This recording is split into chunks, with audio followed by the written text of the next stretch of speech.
Welcome to the She's All That video podcast, inspiring, entertaining conversations with women doing awesome shit, making change, and living life their way. Conversations that'll leave you thinking, damn, I'm glad I heard that. I'm September Smith, and this week I'm changing up the format a bit to talk about 7 women entrepreneurs and how their 2020 business stories paint a picture of what was and what's to come for small business, online or otherwise. She's all that. And all in the context of the disproportionate economic impact on women last year, a far-reaching yet underreported issue. Keep listening to this short episode for the background, the stories, and the 3 key takeaways for small businesses going forward. She's all that. So, 2020, WTF. Skipping over most of what I could say about last year, it was the year that I met some incredible, courageous women doing some pretty awesome shit. And it was also the year that I thought, for about the 1,000th time, oh my God, why don't more people know about these women, the cool stuff they're doing, and the impact that they're having? Because most of the real rock star people that I meet aren't really the ones that are self-advertised as I'm a rock star, it occurred to me, these women need their story told.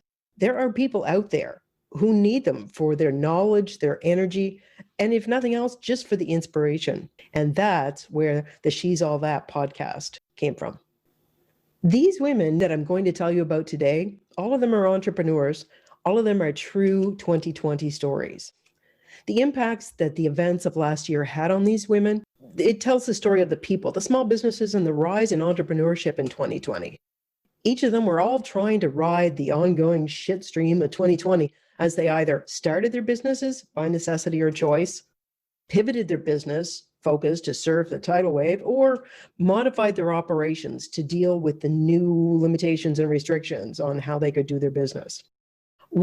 Just one of those women were already pretty much operating in a way that was pandemic proof, and her operations give us a glimpse into what a resilient, future-ready business model could look like. Before I dive into sharing their stories, I want to lay down a little bit of context about last year that brought us to what economists are calling the She Session. And it's info that often gets lost in the insane news cycles that we've had in the last year. Here's a taste of how COVID impacted women's careers, employment, and finances, their lives. Estimates are that women's gains in the workforce have been set back more than a decade, and some estimates say that that could be as much as 3 decades. We're talking 1990 level of women's status in the workplace. There are 2.2 million fewer women in the workforce now than there were this time last year. And let that sink in. This is not because they suddenly no longer needed money. In the month of September alone, 865,000 women left the workforce. Not unrelated, the average working mother, single or otherwise, saw an additional 27 hours added to her week in new child and educator-related responsibilities.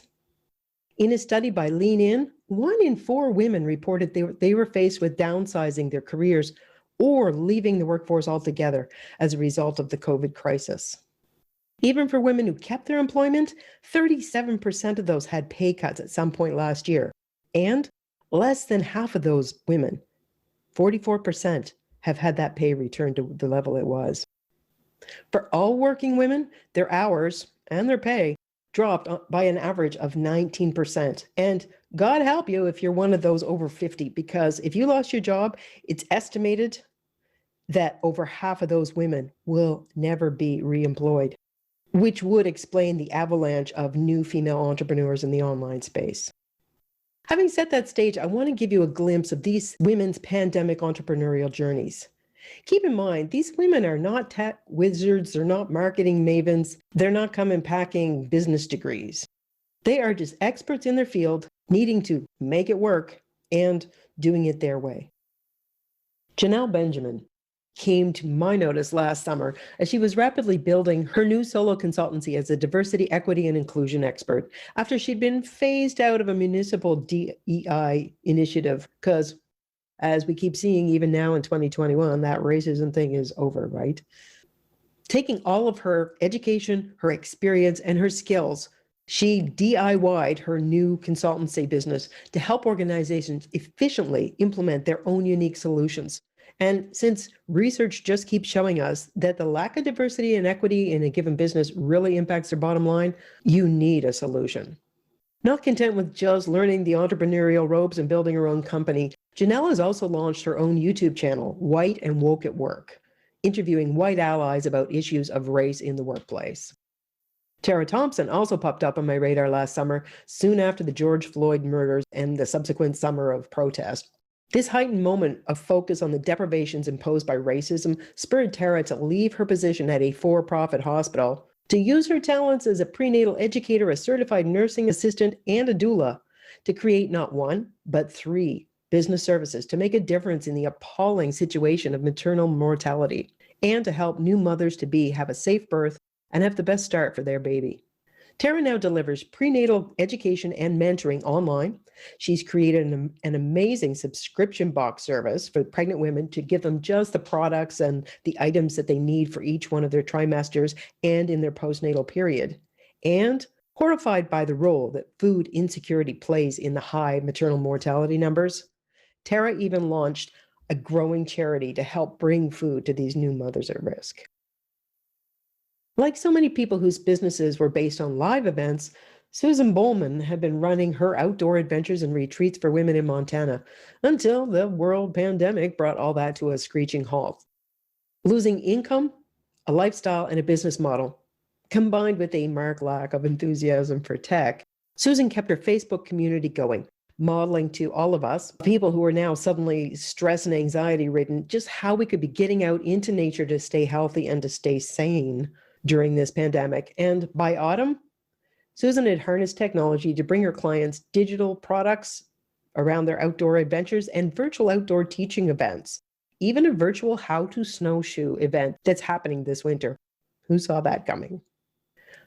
Laurie Stewart actually was an early COVID patient with debilitating effects that lasted many months, and she saw her life and her business hugely impacted.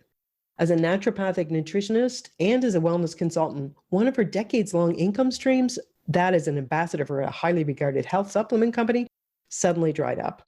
Their response to 2020 was to overhaul their sales model, essentially wiping out income for a huge number of women in the industry.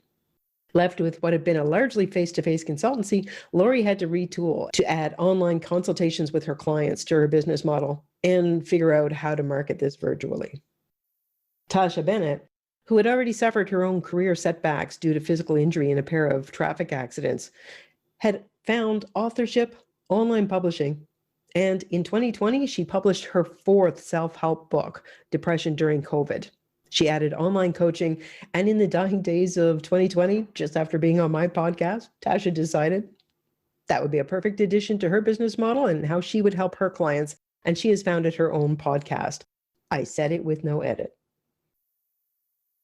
Caroline Ferguson is a CEO, a mindset trainer, and a cognitive behavioral hypnotherapist, and she saw her business go almost exclusively online, which worked with her intended year that she had planned to travel around the UK, a year of adventure. Well, COVID brought its own brand of adventure to Caroline's life and all of us.